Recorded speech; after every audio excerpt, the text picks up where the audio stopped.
Hello friends, welcome to my YouTube channel. आज के इस वीडियो में मैं आपको पढ़ाऊंगी techniques of scientific management. F W. Taylor की जितनी भी टेक्निक्स हैं और प्रिंसिपल्स हैं वो सभी कंसर्न्ड हैं वर्कर की एफिशिएंसी को बढ़ाने के लिए। उन्होंने अपनी स्टडीज़ जो की वो lowest level in the organisation से शुरू हुई और उनकी मेन एम्फेसिस हमेशा से रही स्टैंडर्डाइजेशन ऑफ वर्क को बढ़ाने के लिए। टेलर का ये मानना था कि वर्कर की एनर्जी को बचाने के लिए बहुत ज़रूरी है कि जितनी भी वेस्टफुल मूवमेंट्स होती हैं उन्हें एलिमिनेट किया जा सके ताकि जो प्रोडक्टिविटी है वो बढ़े। टेलर की मेन कॉन्ट्रीब्यूशंस में आते हैं टेलर की टेक्निक्स और टेलर के प्रिंसिपल्स। टेलर को एक साइंटिस्ट के रूप में जाना जाता है और वो फेमस हैं as father of scientific management के नाम से। लेकिन एक बात ध्यान देने के लायक है कि टेलर की जितनी भी साइंटिफिक टेक्निक्स हैं या प्रिंसिपल्स हैं वो सभी एक स्पेशलाइज्ड सिचुएशन पर ही अप्लाई होते हैं। आइए अब नज़र डालते हैं टेक्निक्स ऑफ साइंटिफिक मैनेजमेंट जो कि टेलर ने हमें दिए। Number 1, functional foremanship, then standardisation and simplification of work. Work study के अंडर 4 तरह की स्टडीज टेलर ने रेकमेंड की: fatigue study, method study, time study, motion study. Then differential piece wage system और लास्ट में मेंटल रिवोल्यूशन की बात की। स्टार्ट करते हैं। सबसे पहला जो टेक्निक टेलर ने हमें दिया वो है फंक्शनल फोरमैनशिप। टेलर ने इस चीज़ के ऊपर बहुत ज़्यादा जोर दिया कि एक फैक्ट्री सिस्टम में जो मैनेजरियल फिगर वर्कर्स के साथ फेस टू फेस कांटेक्ट बना के रखते हैं डेली बेसिस पर, वो हैं फोरमैन। फोरमैन जो कि एक मैनेजरियल हायरार्की में लोएस्ट लेवल पर आते हैं, वो एक ऐसा सेंट्रल पॉइंट है जिसके इर्द गिर्द हमारे ऑर्गेनाइजेशन की बहुत ज़रूरी प्लानिंग, इम्प्लीमेंटेशन और कंट्रोलिंग एक्टिविटीज़ घूमती हैं। टेलर ने फोरमैन के रोल को बहुत इंपॉर्टेंट समझा। जी हाँ, ये फोरमैन ही है जो वर्कर की प्रोडक्टिविटी को, परफॉर्मेंस को और बेहतरीन करवा सकता है।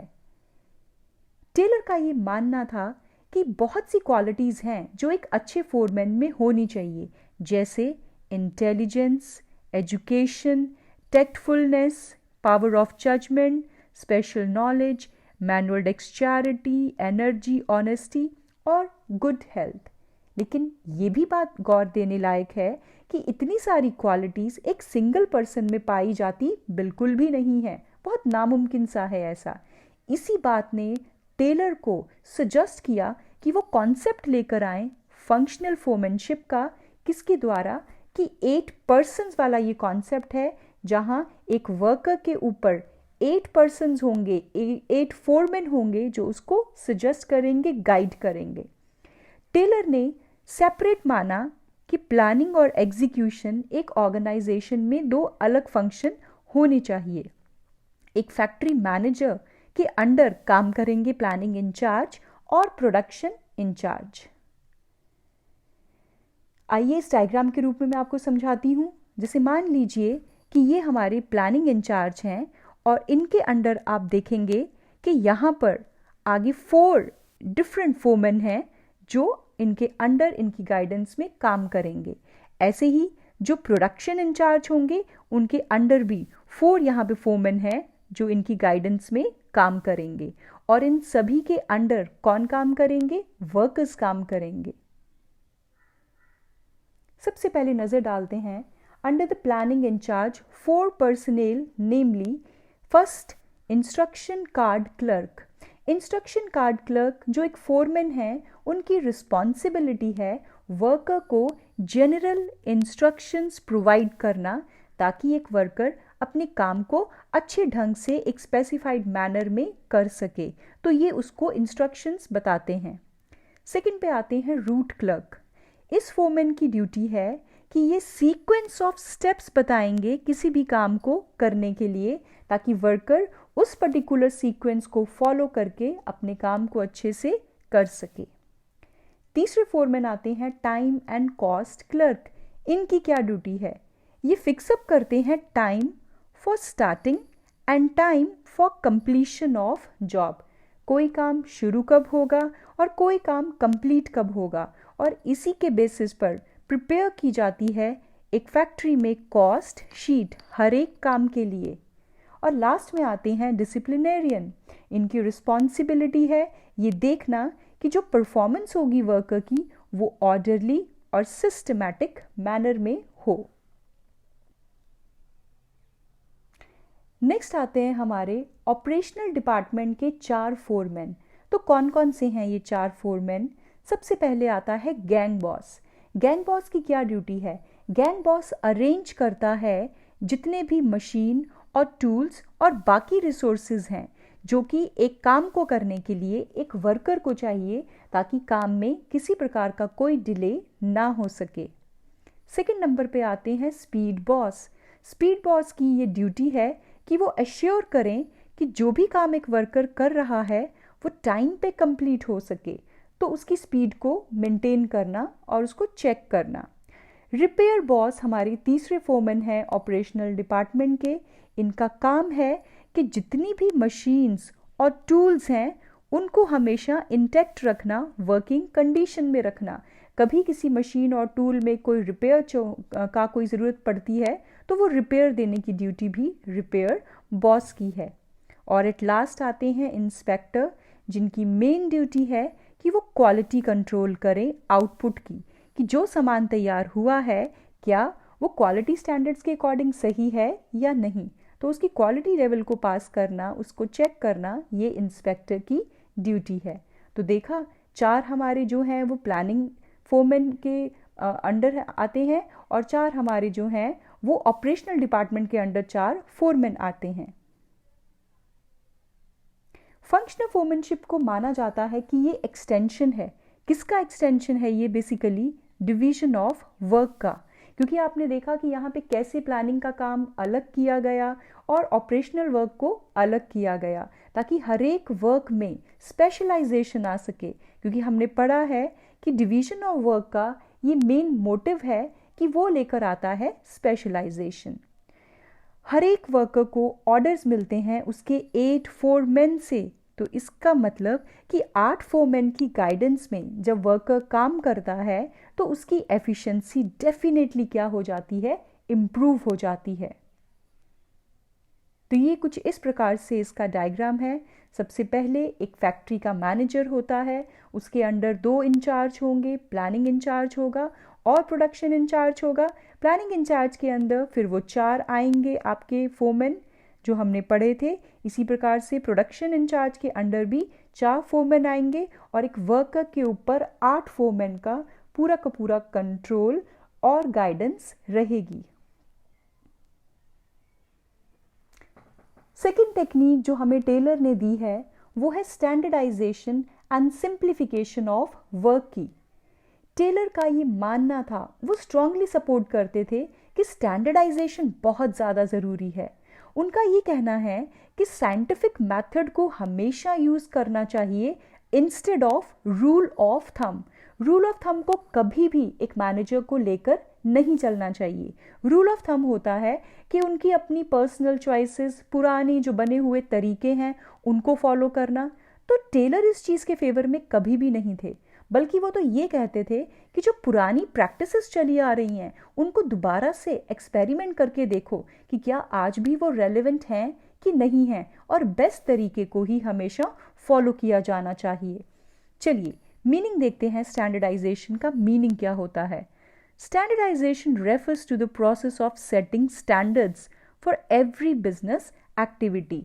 हर एक बिजनेस एक्टिविटी के लिए एक स्टैंडर्ड सेट होना चाहिए। फिर चाहे वो हमारा प्रोसेस हो, स्टैंडर्ड हमारी रॉ मटेरियल से जुड़ा हो, टाइम से जुड़ा हो, प्रोडक्ट से जुड़ा हो, मशीन, मेथड या वर्किंग कंडीशन से जुड़ा हो, हर एक चीज़ के लिए एक बेंचमार्क का निर्धारित होना बहुत ज़्यादा ज़रूरी है। स्टैंडर्डाइजेशन का ऑब्जेक्टिव क्या है? नंबर 1, रिड्यूस करना एक गिवन लाइन ऑफ प्रोडक्ट को। किस बेसिस पर? साइजेस और कैरेक्टरिस्टिक्स के बेसिस पर। इसके अलावा इस्टेब्लिश करना इंटरचेंजेबिलिटी ऑफ मैन्युफैक्चर्ड पार्ट्स, ऐसे पार्ट्स बने ताकि वो अलग अलग प्रोडक्ट्स में भी ईजिली यूज़ हो सकें। इसके बाद इस्टेब्लिश करना standards of excellence and quality in material, कि जो रॉ मटेरियल, जो कंपोनेंट्स इस्तेमाल किए जाएंगे सामान को बनाने के लिए, उनकी क्वालिटी भी हमेशा शानदार होनी चाहिए, क्योंकि अगर इनपुट सही होगी तभी आउटपुट जो है वो बेहतरीन बनकर आएगी। इसके अलावा टेलर ने बात की कि स्टैंडर्ड सेट होना चाहिए परफॉर्मेंस का भी, फिर वो चाहे मैन हो, फिर वो चाहे मशीन ही क्यों ना हो। तो हर एक चीज़ के लिए स्टैंडर्ड की बात टेलर ने की है। आगे बढ़ते हैं सिंप्लीफिकेशन की तरफ। सिंप्लीफिकेशन क्या कहता है? सिंप्लीफिकेशन कहता है कि हमें एलिमिनेट करना है फालतू की जो वैरायटी बना रखी है, साइजेस बना रखे हैं, डायमेंशंस बना रखे हैं। एक ऑर्गेनाइजेशन ने अपने वैरायटी, डिफरेंट वैरायटी जो बना रखी है, उसमें से जो इतनी ज़्यादा काम की नहीं है, उस वैरायटी को क्या किया जाए, अननेसेसरी डाइवर्सिटी को क्या किया जाए, एलिमिनेट किया जाए। फ़ायदा क्या होगा इसका? It will result in saving of cost of labour, cost बचेगी लेबर की, मशीन और टूल का भी खर्चा जो है हमारा वो बचेगा। इसके अलावा फालतू की इन्वेंट्री को हमें होल्ड करके नहीं रखना पड़ेगा, हमारे इक्विपमेंट का प्रॉपर यूटिलाइजेशन होगा और हमारा टर्नओवर जो है वो भी बढ़ेगा। चलिए अब बात करते हैं हम हमारे नेक्स्ट टॉपिक की, हमारी नेक्स्ट टेक्निक की जो हमें टेलर ने दी है, और वो है हमारी वर्क स्टडी। वर्क स्टडी में सबसे पहले आता है हमारा मेथड स्टडी। मेथड स्टडी किसे कहते हैं? मेथड स्टडी का ऑब्जेक्टिव है find out one best way of doing the job. वैसे तो किसी काम को करने के बहुत से तरीके हो सकते हैं, लेकिन ये ज़रूरी नहीं कि हर तरीका ही कारगर साबित सिद्ध होगा। तो हमें जितने भी तरीके हैं, जितने भी मेथड्स हैं, उनमें से किसको खोज निकालना है? उसमें से खोज निकालना है एक बेस्ट मेथड को। कैसे खोज सकते हैं हम? तो कहता है कि बहुत से पैरामीटर्स हैं जिसकी बदौलत हम बेस्ट तरीका ढूंढ सकते हैं। और ये कहाँ से शुरू हो जाता है? Right from the procurement of raw material. जब आप रॉ मटेरियल को खरीदना शुरू करते हैं तभी से आप मेथड स्टडी कॉन्सेप्ट को लेकर आइए, और कब तक इसको फॉलो करिए? जब तक कि आपको फाइनल प्रोडक्ट डिलीवर नहीं हो जाता। तो हमेशा एक रिसर्च वर्क होना चाहिए, एनालिसिस होना चाहिए, अलग अलग तरीके अपना के देखने चाहिए और उनमें से ढूंढना चाहिए बेस्ट तरीका। तो क्या है स्टेप्स मेथड स्टडी के? कोई भी टास्क उसको सेलेक्ट करिए, उससे जुड़ी हुई इंफॉर्मेशन को रिकॉर्ड करिए, एग्जामिन करिए कि क्या है उससे जुड़ी हुई जानकारियाँ, डेवलप करिए नया प्रोसेस, इंस्टॉल करिए नया मेथड और उस नए मेथड को मेंटेन करिए। फोर्ड कंपनी का नाम तो आपने सुना ही होगा। उन्होंने भी इस कॉन्सेप्ट को आजमाया है और उन्होंने बेहतरीन नतीजे पाए हैं। फिर वो चाहे मिनिमाइज करना हो कॉस्ट ऑफ प्रोडक्शन को, या क्वालिटी को मैक्सिमाइज करना हो, या अपने कस्टमर्स को सेटिस्फाई करना हो। तो इस काम के लिए बहुत सी टेक्निक्स का इस्तेमाल किया जा सकता है। तो ये अलग अलग टेक्निक्स क्या हो सकती हैं? जैसे आज की डेट में ऑपरेशंस रिसर्च एक शानदार टेक्निक है जो कि कार की डिज़ाइनिंग के लिए ऐसी मोटर कंपनीज यूज़ करती हैं। Sequence of operations, place of man, machine, raw material etcetera. तो ये तो एक मोटर कार कंपनी का एग्जाम्पल था कि कैसे उन्होंने मेथड स्टडी को किया है। तो देखा आपने कि कितने अच्छी अच्छी टेक्निक्स हमें टेलर ने दे रखी हैं। चलिए नेक्स्ट मैं आपको डिस्कस करने जा रही हूँ आपके साथ मोशन स्टडी। मोशन स्टडी क्या है? मोशंस बेसिकली किसे बोला जाता है? मोशंस होते हैं हमारे मूवमेंट्स। क्या क्या मूवमेंट्स हो सकते हैं? हम कोई चीज़ लिफ्ट करते हैं, किसी चीज़ को उठाते हैं, रखते हैं, हमारे बैठने का, उठने का तरीका, ये सब क्या हैं कि जब भी हम कोई काम करते हैं तो डिफरेंट मोशंस हमें परफॉर्म करने होते हैं। तो इतने मोशंस हम अगर परफॉर्म करते हैं तो मोशन स्टडी क्यों कंडक्ट की जा रही है? बताती हूँ। मोशन स्टडी को कंडक्ट करने के पीछे मकसद है अननेसेसरी मूवमेंट्स को एलिमिनेट करना, ताकि किसी भी जॉब को एफिशिएंटली कंप्लीट करने के लिए कम से कम टाइम लगे। टेलर ने अपने एसोसिएट फ्रैंक गेलबर्थ के साथ मिलकर ईंटें लगाने वाले काम की मोशन स्टडी की और उन्होंने रिड्यूस किए फालतू के जो मोशंस थे, 13 फालतू के मोशंस को रिड्यूस किया और 18 से लेके उन मोशंस को 5 तक पहुंचाया। तो देखा कैसे प्रोडक्टिविटी इंक्रीज की जा सकती है थ्रू मोशन स्टडी। तो मूवमेंट्स जो होते हैं वो कई प्रकार के होते हैं। कुछ होते हैं नेसेसरी, जो कि बेसिक मूवमेंट्स हैं, कुछ होते हैं अननेसेसरी मूवमेंट्स। तो हमें किसको एलिमिनेट करना है? हमें एलिमिनेट करना है अननेसेसरी मूवमेंट्स को, और बेसिक मूवमेंट्स तो हमारे हमेशा ही रहेंगे। तो यहाँ भी आप इस पिक्चर में देख सकते हैं कि कैसे स्टडी की जा रही है। एक जो फोरमैन है, वो एक मैनेजर है, वो देख रहा है कि कौन से मूवमेंट ज़रूरी हैं और कौन से गैर ज़रूरी हैं। तो जब भी हम किसी बॉडी मोशंस को क्लोजली एग्जामिन करते हैं तो पता चलता है प्रोडक्टिव मोशंस कौन से हैं, वो कौन से हैं जो उसके साथ इंसिडेंटली जुड़े हुए हैं जिनको हम हटा ही नहीं सकते, और वो कौन से हैं जो अनप्रोडक्टिव हैं। कैसे कर सकते हैं हम इस स्टडी को? हम कर सकते हैं इसको स्टॉप वॉचेस की सहायता से।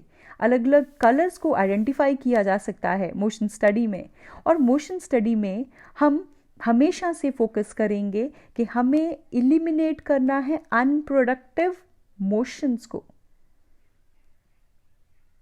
नेक्स्ट स्टडी जो हमें टेलर ने दी वो है टाइम स्टडी। टाइम स्टडी क्या है? बहुत ज़्यादा ज़रूरी है कि किसी भी काम को करने के लिए एक स्टैंडर्ड टाइम डिटर्मिन किया जाए, निर्धारित किया जाए कि कितना होना चाहिए किसी भी काम को करने के लिए एक स्टैंडर्ड टाइम। जैसे आपका भी एग्ज़ाम होता है तो आपके स्कूल ने डिसाइड किया हुआ है कि इतने क्वेश्चंस, इतने नंबर के टेस्ट को अटेम्प्ट करने के लिए आपको कितने मिनट्स या आवर्स मिलने चाहिए। तो जो उस टाइम में उस पेपर को कर लेता है वो तो हो जाता है एफिशिएंट बच्चा, और जो नहीं कर पाता वो समझ जाता है कि मैं एफिशिएंट उतना नहीं हूँ और मुझे मेहनत की और ज़रूरत है। तो हर फील्ड में एक स्टैंडर्ड टाइम का होना बेहद ज़रूरी है। स्टैंडर्ड टाइम को मेजर कैसे किया जा सकता है? उसके लिए बहुत सारे डिवाइसेस बने हुए हैं। उन डिवाइसेस की बदौलत आप अपने किसी भी टास्क के लिए स्टैंडर्ड टाइम को डिटरमिन कर सकते हैं। So standard time is fixed for the whole of the task by taking several readings. कैसे पता चलता है कि ये वाला जो टाइम है यही स्टैंडर्ड है? एक दो बार की रीडिंग से नहीं पता चलेगा, बहुत मल्टीपल बार उस चीज़ को आपको देखना पड़ेगा कि एक एवरेज वर्कर किसी भी काम को करने में नॉर्मली कितने मिनट्स या कितने आवर्स लेता है, और बार बार की रिपीटेड स्टडी करके, रीडिंग्स लेके आप निष्कर्ष निकाल सकते हैं कि क्या होना चाहिए उस चीज़ के लिए एक standard time. The method of time study will depend upon the volume and frequency of the task, the cycle time of the operation and the time measurement cost। तो खर्चे को भी ध्यान में लेकर इस टाइम स्टडी को कंडक्ट किया जाता है।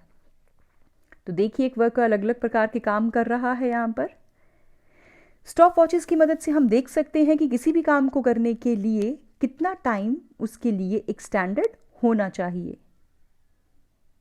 ऑब्जेक्टिव क्या है टाइम स्टडी का?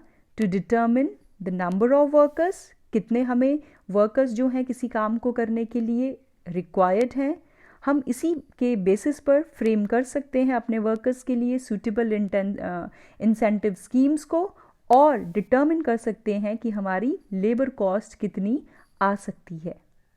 एक एग्जाम्पल यहाँ पे मैं आपके साथ डिस्कस करने जा रही हूँ। जैसे कहा गया कि on the basis of several observations it is determined that standard time taken by a worker to make one cardboard box is actually 20 minutes। कि एक कार्डबोर्ड बॉक्स को बनाने के लिए एक वर्कर को 20 मिनट लगते थे।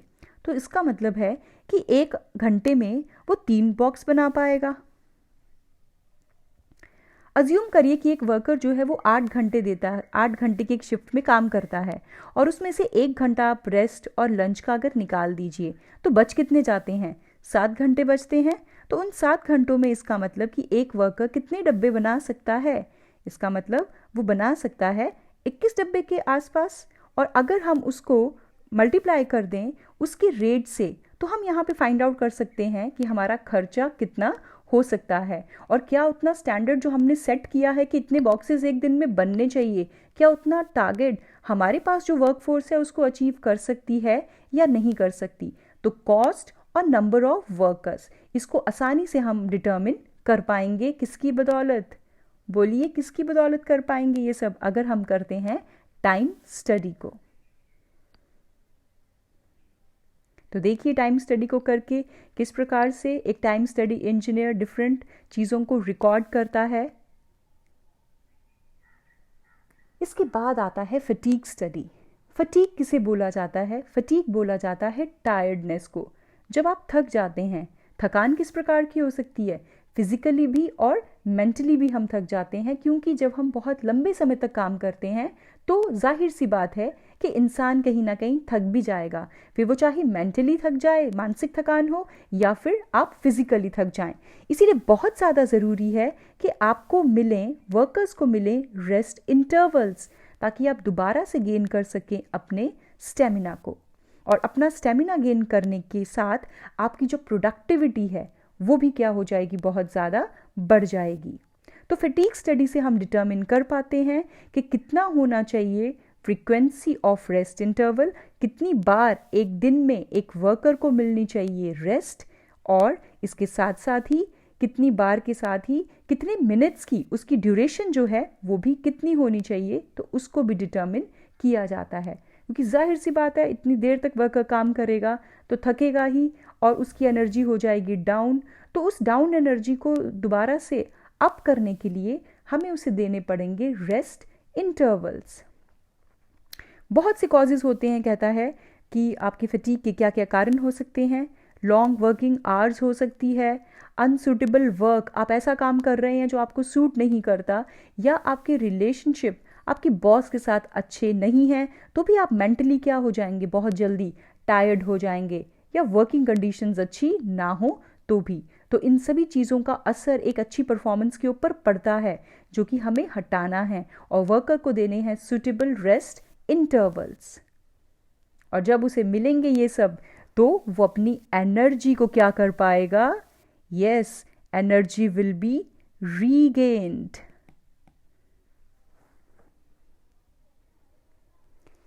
इसके बाद आता है बहुत ही इम्पॉर्टेंट आपकी टेक्निक जो आपको टेलर ने दी, और वो है differential piece wage system. Taylor इसको बहुत स्ट्रांगली इसको करता था, वो एडवोकेट पीस वेज सिस्टम को, क्योंकि वो हमेशा से ही डिफरेंशिएट करना चाहता था एक एफिशिएंट और एक इनएफिशिएंट वर्कर के बीच में। टेलर का ये मानना था कि हमेशा से एफिशिएंट वर्कर को मोटिवेट किया जाए, उसकी जो वेज पेमेंट है, उसको जो रिवॉर्ड मिलना चाहिए, वो एक इनएफिशिएंट के मुकाबले ज़्यादा मिलना चाहिए। तो उससे होगा क्या? जो इनएफिशिएंट है, जब वो देखेगा कि एफिशिएंट वर्कर को इतना रिवॉर्ड मिल रहा है, तो वो भी उस रिवॉर्ड को लेने के लिए अपनी परफॉर्मेंस में इम्प्रूवमेंट लाने की कोशिश करेगा। He wanted to reward the efficient worker, so he introduced the concept of differential piece wage system for those who performed above standard and for those who performed below standard. तो दोनों प्रकार के जो workers हैं उनके ऊपर ये apply होता है।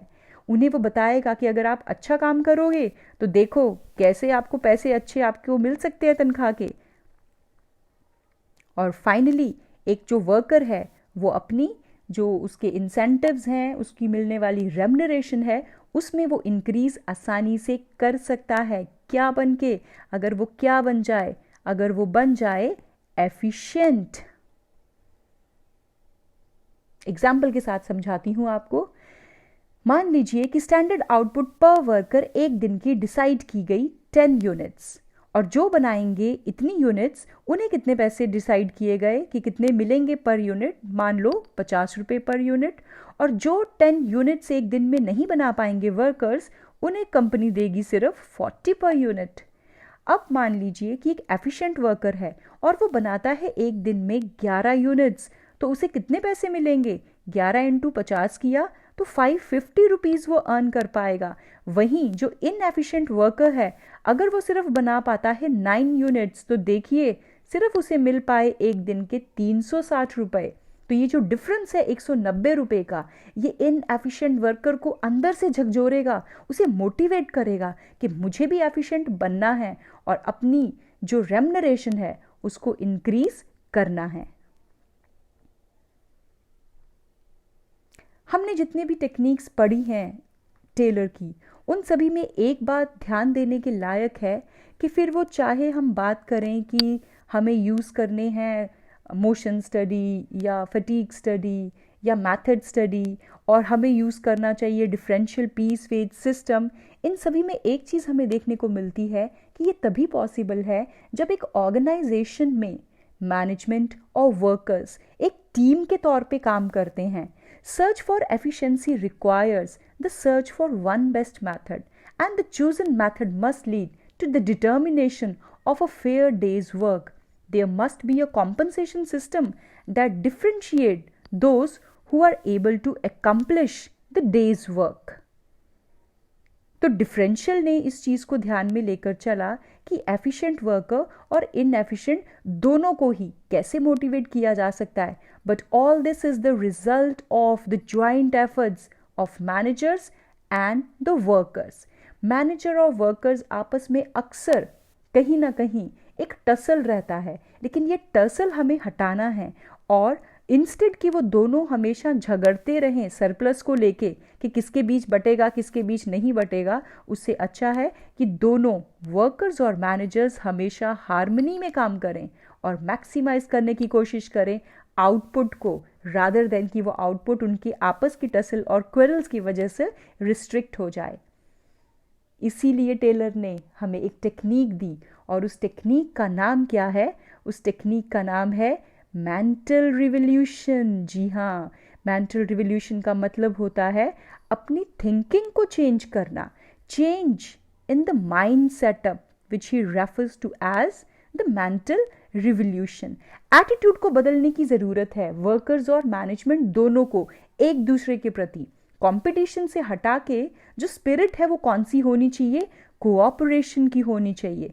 दोनों को इस चीज़ को समझना होगा कि एक दूसरे के बिना वो कुछ भी नहीं है।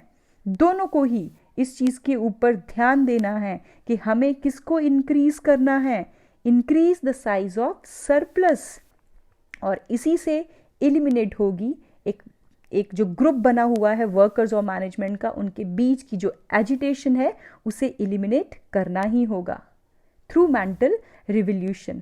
अगर आप अपनी जो पॉजिटिव थिंकिंग है उसको बढ़ाते हैं, नेगेटिविटी को कम करते हैं, तो आपकी माइंड सेटअप चेंज होगी, आप एक दूसरे के नज़रिए को, पर्सपेक्टिव को समझ पाएंगे।